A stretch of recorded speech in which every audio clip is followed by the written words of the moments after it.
Bom dia, meus amores, tudo bem? Espero que estejam bem, né? Espero que vocês estejam se cuidando. E hoje o assunto é novo. Graças a Deus, demos conta da Europa, mais ou menos, né? Mas estamos indo, vi pela avaliação que a maioria foi muito bem. Então, parabéns a todos. Alguns não tanto, porém, continuando. Hoje a gente vai entrar no outro mundo. Mesmo sendo nesse mundo, que é a Ásia. Bom, a Ásia você tem que entender que para conhecer ela vai levar esse mês todo, talvez até um pouco mais, porque ela é um continente louco, louco, muito massa, que é o lugar de muitas pessoas, principalmente porque a maior população do mundo está na Ásia, e também tem belezas físicas e também culturais excêntricas, tá bem? Então vamos lá. Primeiro você tem que entender que a Ásia é o berço das civilizações. Oh, professora, e o Egito? Bom, o Egito é a segunda maior civilização que nós temos registros, porque a primeira civilização que nós vamos ter é a Suméria, tá? Então, elas nasceram na antiga da região da Mesopotâmia, entre as cidades históricas de Meca e Medina, tá? Até hoje temos registros dessa civilização, tá? Que ela era compreendida ali na região do Iraque, entre os rios Tigres e Eufrates. Por isso que esses rios são bem importantes nessa região, tá bem? Então aqui eu trouxe um mapa da Mesopotâmia para você. Então é uma região próxima ao deserto, tá bem? E é uma região onde nós encontramos os povos, né, a civilização, o primeiro povo que assentou acampamento, né, que parou de migrar entre os lugares e começou a morar, e viver ali, tá bem? Então, até hoje, se você quiser tiver registros, por exemplo, se um dia você quiser ir passear por alguns lugares históricos, a cidade de Meca e Medina são os principais atrativos turísticos para isso, tá bem? Então, ela é o berço das civilizações. Mas, hoje nós vamos conhecer esse continente com as suas divisões regionais. Lembra que a gente trabalhou a Europa por cada regiãozinha? A Ásia também tem cada divisão. E ela tem umas divisões bem interessantes de se conhecer, tá bem? Então, olha só, nós temos a Ásia Setentrional, a Ásia Central, o Oriente Médio, a Ásia Meridional, o Sudeste Asiático e o Extremo Oriente, tá? O que eu quero que vocês façam? Eu quero que vocês estejam com o caderno na mão e escrevendo essas regiões, porque elas são bem importantes para sua vida agora, tá? Nós vamos entrar em cada uma delas, começando pela Ásia Setentrional. Bom, a Ásia Setentrional é a Rússia. Toda essa região aqui, ó, tá vendo? Que tá em vermelhinha. Isso daqui é a Ásia Setentrional. Lembre-se, setentrional, norte, tá bem? E a Ásia Setentrional, ela é a Rússia é o país de maior extensão territorial do mundo.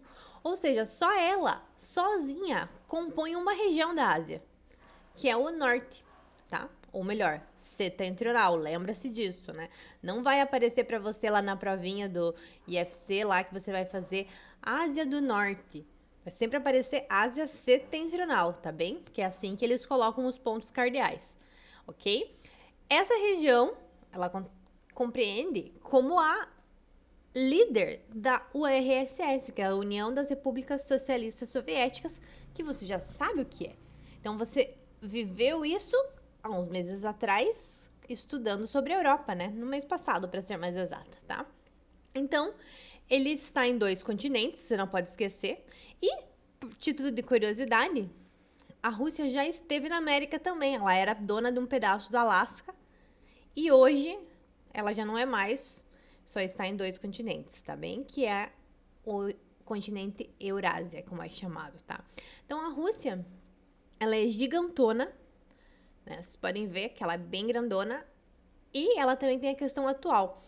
O que a gente tem que pensar na questão atual? Eu não sei se vocês conseguiram acompanhar nos noticiários o que está acontecendo na Rússia. Bom, a Rússia não está com tantos casos de coronavírus, né?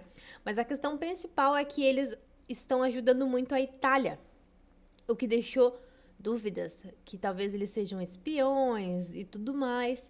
Mas isso daí é uma questão mais política do que uma questão realmente que vá mudar alguma coisa na vida das pessoas. A questão é que o povo lá ficou muito brabo com o Vladimir Putin porque ele colocou muita ajuda em outros países, deixando o seu país esquecido.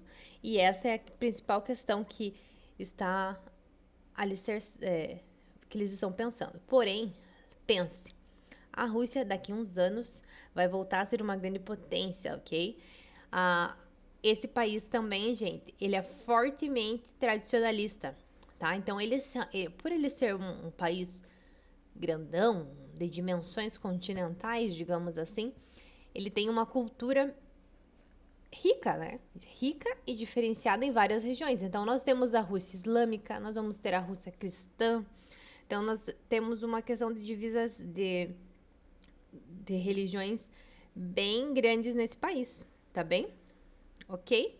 Bom, essa é a Ásia Setentrional. E é a única no mundo que vai ter só um país. Porque realmente ele é bem grandão, tá? Continuando, a Ásia Central. Gente, a Ásia Central são os países estão. Cazaquistão, Tajiquistão, Turquemenistão. Esses paizinhos que tem todo esse estão. O que é esse estão? São países de origem islâmica, tá? Então, esses países, eles são como repúblicas, como países independentes, totalmente novo. Novo porque, olha só, em 1993 acaba a União Soviética, não acaba? Há 27 anos atrás. Ou seja, são países novos que estão aprendendo a se tornar independentes, tá? O que eles têm de importante? Eles têm o Mar Cáspio, tá? Lembra, aqui é uma região de forte movimentação das placas tectônicas. Alguns mares foram esquecidos aqui dentro. Esquecidos não, estão presos ali e não secaram. Um dia eles vão secar. O Mar Cáspio é um deles, tá? Entre a Europa, que é mais ou menos essa região aqui, e a Ásia, nós vamos ter aqui o Mar Cáspio. E ele é uma grande reserva de gás natural. Então, toda essa região aqui depende economicamente do Mar Cáspio, tá? Dessa região de gás natural. Então, eles são países considerados emergentes, tá? São países novos, não são países ricos e são países todos islâmicos, tá? O islamismo ele vai se diferenciar entre os xiitas e os sunitas, mas não se precisa se preocupar com isso agora, porque nós vamos ter uma aula somente dos conflitos que nós vamos ter na Ásia, tá bem? Oriente Médio. Mas o porquê que se chama Oriente Médio? Por que é tão importante? Você sabe, você já alguma vez na sua vida você já ouviu falar do Oriente Médio, né? Oriente Médio é porque está próximo à Europa, próximo à África e bem próximo numa região de divisa entre países, né? Aqui, ó. Egito, Turquia e o restante dos países da Ásia. Parece uma botona gigante, né? Olha só. Aqui é o berço das civilizações, né? Porque foi nessa região que surgem os povos sumérios.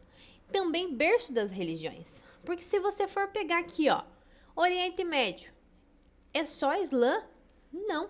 Temos aqui, ó, gente, Israel e Palestina, com um país que tem uma parte islâmica e outra parte judia.